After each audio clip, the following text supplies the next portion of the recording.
Not because they are easy, but because they are hard. I know if you go on to Math 110 at least, you're going to have to be able to find points of intersection of two graphs, whether they're lines or parabolas or whatever. So I'm going to go over it. Allow me to demonstrate. Let's get right to a problem, and then we'll review kind of what we did. Okay, I've got two equations here. I know that, dude. And these ones happen to be lines. They're going to intersect in exactly one point in this case. Now, other type of graphs may intersect in more than one point, but in this case, we're looking for one point, and remember that one point has two values, an x and a y. So, we'll start off by solving one of the two equations for one of its variables. You get to pick whichever one you want, whichever is easiest. Now, in this case, I think the blue x is the easiest because it's already solved for x. Okay, so I'm going to choose the blue x, and then I'm going to do step B, and that is to substitute the expression equivalent to that variable, 3y, into the other equation. I'm substituting it instead of x. When I say the other equation, I hope you know I'm talking about the green one.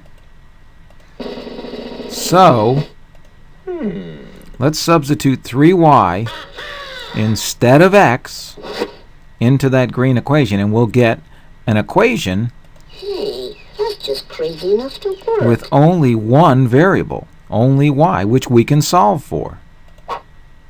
3y plus y is 4y. If 4y equals 20, and I divide both sides by 4, I know y is 5. Is that your final answer? Well, remember, I'm looking for a point of intersection, and a point has an x and a y. So I'm kind of halfway there, because I've found the y, but I still have to find the x.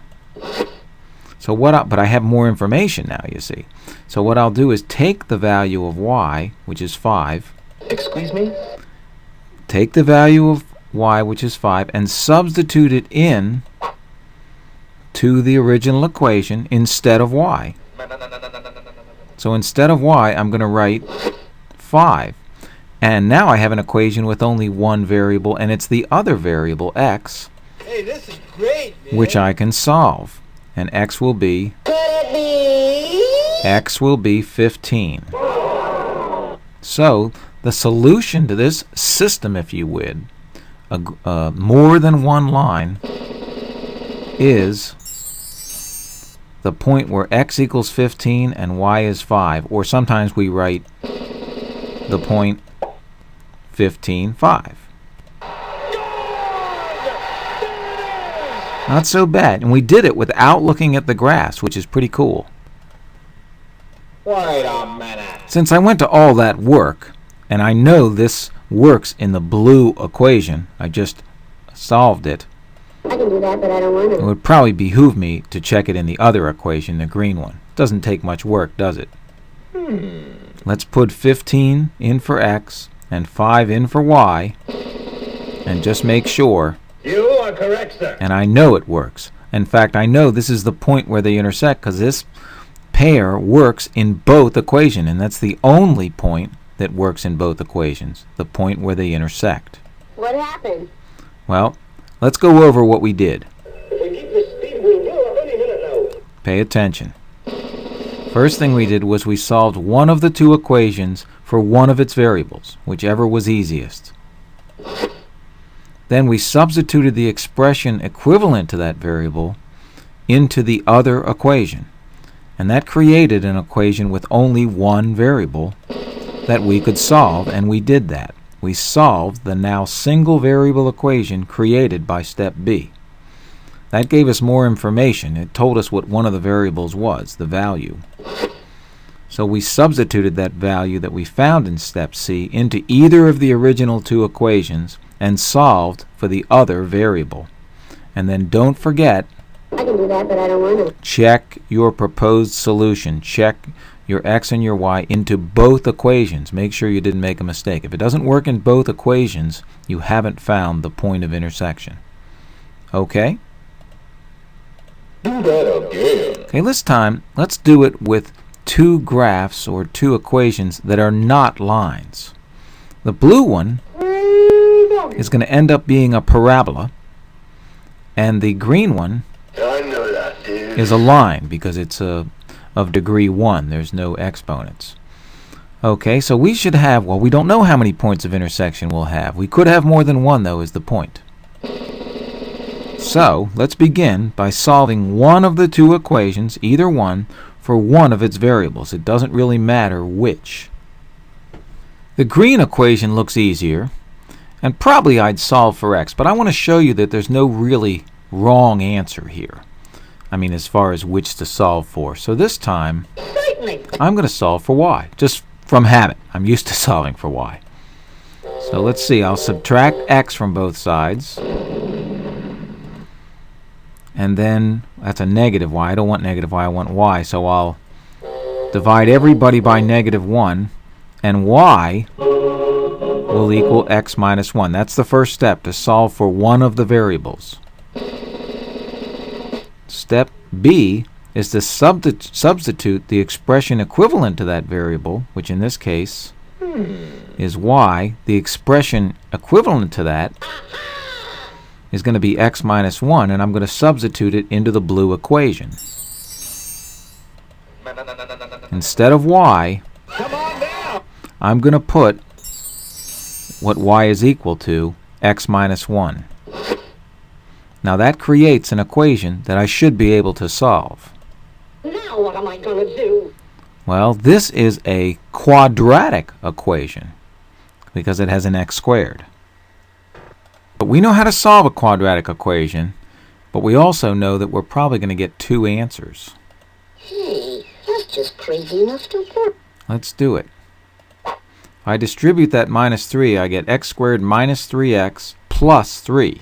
Recall, a negative times a negative equals a positive. Now let's begin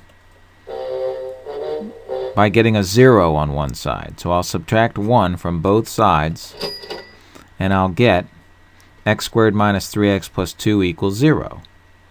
Now remember, one way to solve a quadratic, if you can do it, is to use... Okay, so let's factor. And I see that there are two answers here using the 0 property. What do we make x equal to make this factor 0? That's going to be a root. Darn tootin'. One of the answers is that x equals 1. Now in this one, the other answer will be, what makes that equal to 0? I'm dangerous. I'm very, very dangerous. X equals 2. Now these are both x's. So it looks like I'm going to have 2 points of intersection. One of the x's will be 1, and the other x will be 2. Now I need to substitute, I'll do it separately, each of those x's into the other equation and find y. I don't understand. Well, since I have 2 points of intersection, I have to do 2 separate substitutions. So I'll put 1 in instead of x and solve for y. Subtracting 1, Hasta la vista, baby. I get negative y equals 0. And if I divide by negative 1, y is 0. So in that case, I end up with the point 1 for x and 0 for y. That's one point of intersection. If I put a 2 in for x and solve for y, let's see, subtract 2 from both sides and then divide by negative 1, I'll get y equals 1. So the other point will be x is 1 and x is 2 and y is 1. Oh, no! There are actually 2 points of intersection between this parabola and this line.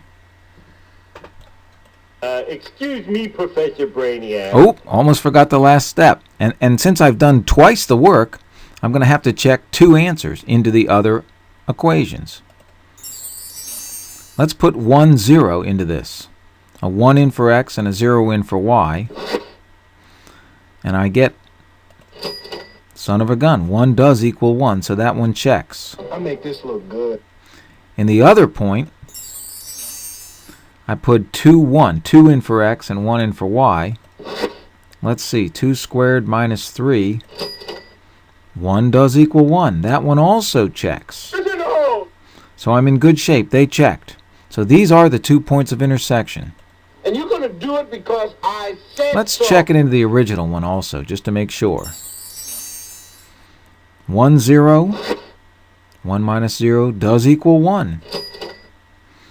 Well, your story is very compelling. We're looking good. And 2, 1. Well, 2 minus 1, if we put that in, does equal 1. So guess what? You just want to be... No, but we did find the 2 points of intersection. There's something I have to ask you. Well, we have to look at this graph just to see. If we graphed this, of course, we'd have to solve for y first, this parabola. I know you are, but what am I? And that's what it would be if you solved it for y. And if we graphed it, it would look like this. Now the green line, of course, we'd have to solve that for y also, would equal x minus 1. And if we graph that, To infinity and beyond. that's where that would be. And guess what?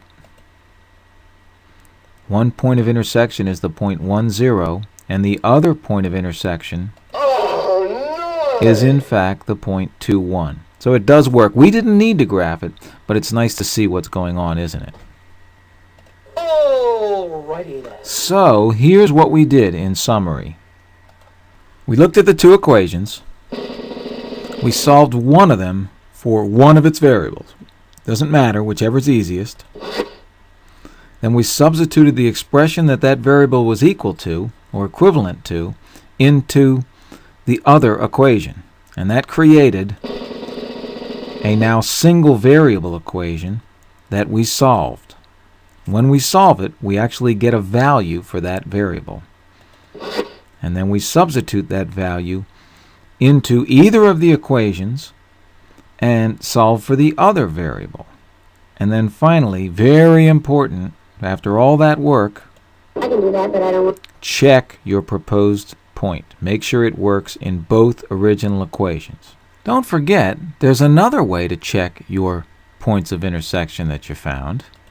Now I use my secret weapon! Your calculator. If you turn this baby on and graphed or inserted the functions that you put in, first we'll put y equals, get rid of something that you used before, and put in that quadratic. And don't hit graph yet. Go down, because remember you can graph up to 7 of these things. Hit the down cursor. Clear out anything that may be in there. And then put in the linear equation, x minus 1. Now you can graph and see the picture, but then you can also hit the trace button and move left or right and move on to the points of intersection and see, in fact, at least approximately, that they are the points that you think they are. Take off, eh? Okay, and you can clear to get out. If you want to get a more accurate answer for this point of intersection, Are you pondering what I'm pondering? you may want to zoom in and then trace along it to see what the points of intersection are. Or Wait a minute, 99. That gives me an idea. you can let the calculator assist you in being even more exact, and that is using the calc key. Remember that second trace I'm dangerous. I'm very, very dangerous. second trace yields calc. So if you have these functions already inserted into your calculator and you hit second trace, choose number 5, intersection, and then it'll ask you what's the first curve, and either move on to that first curve, but it'll probably jump onto one, and hit enter, and then move on to the other curve or the other equation and hit enter, and then move near one of the points of intersection. That's why you need to make a guess. It wants to know which point of intersection you want. So cursor over very close to the point of intersection and hit enter, and son of a gun, the calculator will tell you exactly where that point is, or at least out to as many decimal places as you have it set. Okay, well, it's time to go do your homework, so Take off, eh? get to it.